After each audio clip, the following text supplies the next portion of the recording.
Madame la ministre du Logement, ma question porte sur notre enjeu de rénovation énergétique des logements, plus précisément sur les dysfonctionnements qui affectent le dispositif MaPrimeRénov'.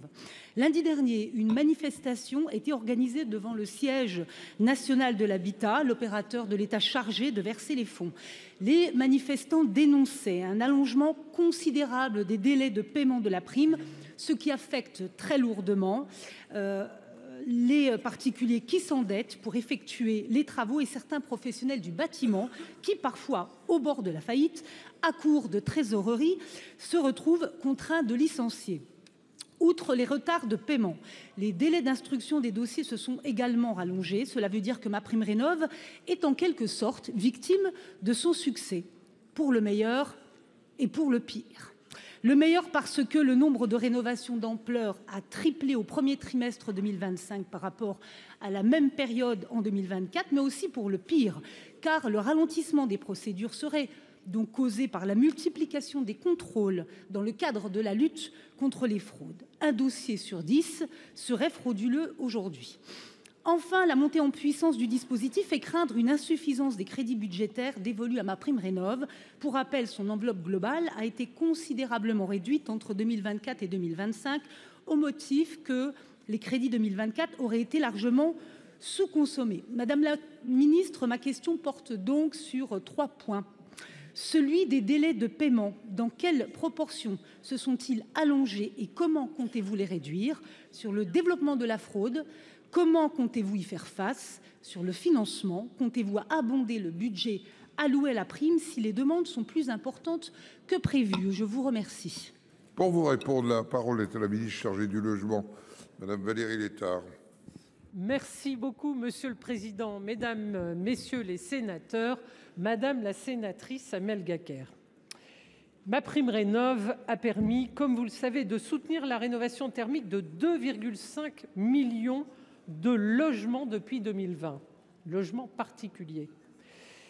Vous m'interrogez sur les délais de paiement et vous l'avez rappelé, il faut en effet distinguer les délais d'instruction des dossiers et les délais de paiement une fois les travaux effectués. Les délais de paiement sont stables entre 2024 et 2025, soit 40 jours en moyenne. Les délais d'instruction ont en revanche, et de paiement, les deux, augmenté sur spécifiquement les rénovations d'ampleur. Ces retards ont plusieurs causes. Ils sont d'abord liés à la forte dynamique des dossiers de rénovation. Comme vous l'avez rappelé, l'outil est victime de son succès avec un triplement qui montre bien effectivement qu'on a visé juste sur cette politique. Et c'est la première année d'ailleurs que cette politique de réno d'ampleur décolle vraiment. Mais face à cette demande de plus en plus forte, l'adoption tardive du PLF 2025 a eu un impact supplémentaire non négligeable sur les délais qu'il faut rappeler et mentionner aussi.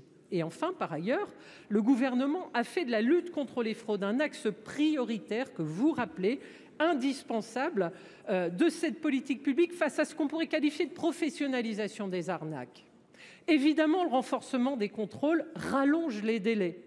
Alors, il faut laisser le temps, bien sûr, aux agences de s'adapter aux nouveaux outils. Elles doivent s'adapter rapidement, et notamment ceux prévus par la proposition de loi du député Cazenave que vous avez votée tout récemment et dont les conclusions de CMP sont en ce moment même examinées à l'Assemblée nationale, bien évidemment avec Amélie de Montchalin qui est au banc des ministres et qui regarde attentivement ce sujet.